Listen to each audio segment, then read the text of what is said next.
को मेरी बात गलत लग रही है तो आप उनके विधायकों की संख्या देख लीजिए, आप उनकी लोकसभा सीटों की संख्या देख लीजिए। हाल नीतीश कुमार की अगर स्थिति देखी जाए तो हम ये कह सकते हैं मुख्य विपक्षी पार्टी कांग्रेस कभी भी उनको नेता मानने के लिए तैयार नहीं होगी कि उनके ठीक पीछे अरविंद केजरीवाल खड़े हुए हैं। नमस्कार दोस्तों, स्वागत है आपका।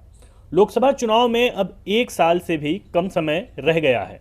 सभी पार्टियां अपनी जोर शोर से तैयारियां भी शुरू कर चुकी हैं। जैसा कि आप जानते हैं कि विपक्ष एकजुट होने की पूरी कवायद में जुटा हुआ है। सभी लोग एक दूसरे को एकजुट करने में लगे हुए हैं। कहीं नीतीश कुमार जा कर के सभी पार्टियों से मिल रहे हैं, सभी को एकजुट करने की कोशिश कर रहे हैं। कहीं अरविंद केजरीवाल सबको एकजुट करने की कोशिश कर रहे हैं, कहीं तेलंगाना के मुख्यमंत्री सबको एकजुट करने की कोशिश कर रहे हैं। लेकिन कमाल की बात यह है कि इनमें से जो लोग एकजुटता की बात कर रहे हैं उनमें अगर देखा जाए तो सबसे आगे नीतीश कुमार और दूसरे नंबर पे अरविंद केजरीवाल हैं।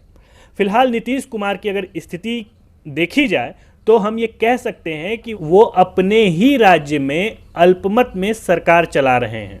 अगर आपको मेरी बात गलत लग रही है तो आप उनके विधायकों की संख्या देख लीजिए, आप उनकी लोकसभा सीटों की संख्या देख लीजिए, जिसमें आपको स्पष्ट रूप से पता चल जाएगा कि नीतीश कुमार किस तरह से लोगों को छलने का काम कर रहे हैं। और मैं यह बात इसलिए कह रहा हूं क्योंकि वो जो माहौल बनाने की कोशिश कर रहे हैं वो भूल रहे हैं कि मुख्य विपक्षी पार्टी कांग्रेस कभी भी उनको नेता मानने के लिए तैयार नहीं होगी।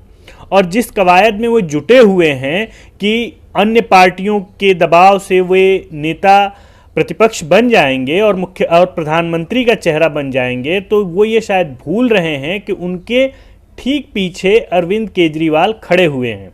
अरविंद केजरीवाल यह दावा भी कर रहे हैं कि उनकी तो खुद की पार्टी जो है वो बैसाखी पे बिहार में है, लेकिन कम से कम अरविंद केजरीवाल तो 2 राज्यों में पूर्ण बहुमत से सरकार चला रहे हैं। और आने वाले समय में यह माना जा रहा है कि पंजाब में और संभवतः दिल्ली में उनकी सीटें बढ़ें। इस वजह से अगर दावेदारी की बात की जाए तो उसमें अरविंद केजरीवाल पहले नंबर पे आते हैं।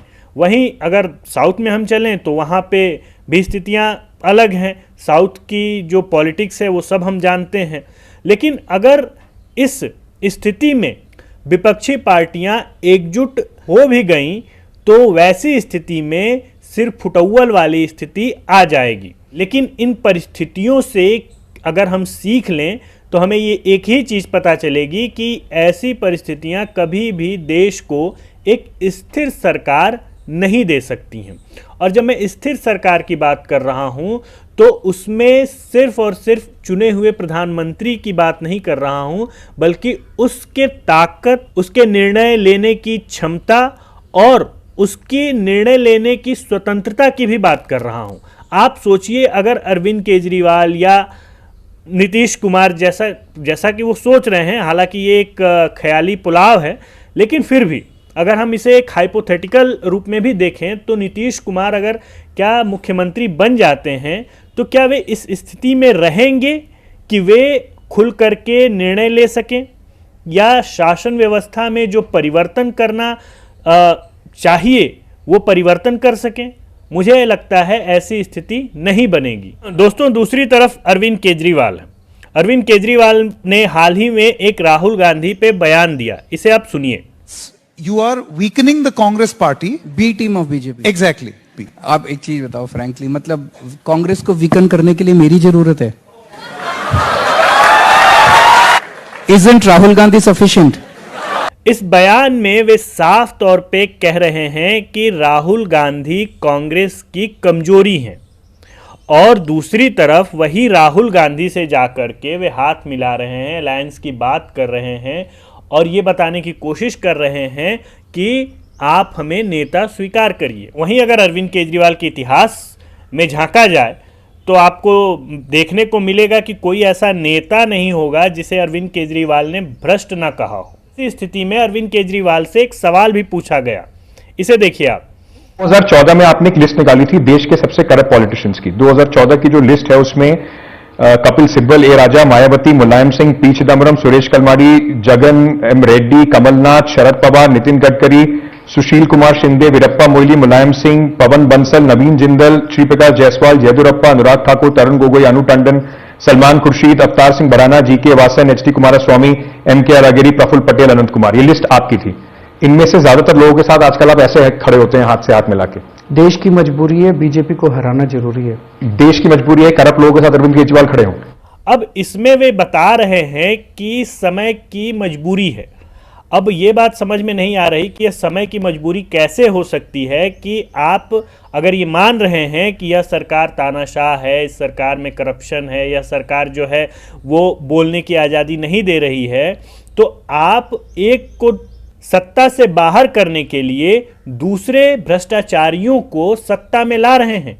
यह किस तरह का तर्क है और यह किस तरह की बात है, यह एकदम समझ से परे है। मुझे नहीं समझ में आता कि ये वही अरविंद केजरीवाल हैं जो नीति की बात करते थे, जो नैतिकता की बात करते थे, जो व्यवस्था परिवर्तन की बात करते थे। आज वही अरविंद केजरीवाल भ्रष्टाचारियों से कथित रूप से उनके अनुसार जो भ्रष्टाचारी थे उनसे हाथ मिलाने के लिए और कंधे से कंधा मिला करके खड़े होने के लिए तैयार हो गए हैं, क्योंकि समय की ज़रूरत है। और आपको पता है कि राजनीति में समय की ज़रूरत सिर्फ और सिर्फ नेताओं को सत्ता तक पहुंचने के लिए होती है, और वही काम अरविंद केजरीवाल और बिहार में नीतीश कुमार कर रहे हैं। अगर नीतीश कुमार का भी इतिहास देखा जाए तो कुछ इसी तरह का है, वह ज़्यादा बताने की ज़रूरत नहीं है। दोस्तों, अभी लोकसभा चुनाव में 250 दिन से ज़्यादा का समय है, तो अभी इस तरह की कवायदे और आपको देखने को मिलेंगी, इस तरह के वादे बयान आपको देखने को मिलते रहेंगे। दोस्तों, आपको वीडियो कैसा लगा ज़रूर कमेंट करके बताएं, और अगर अच्छा लगा तो इसे शेयर करें। तब तक के लिए धन्यवाद।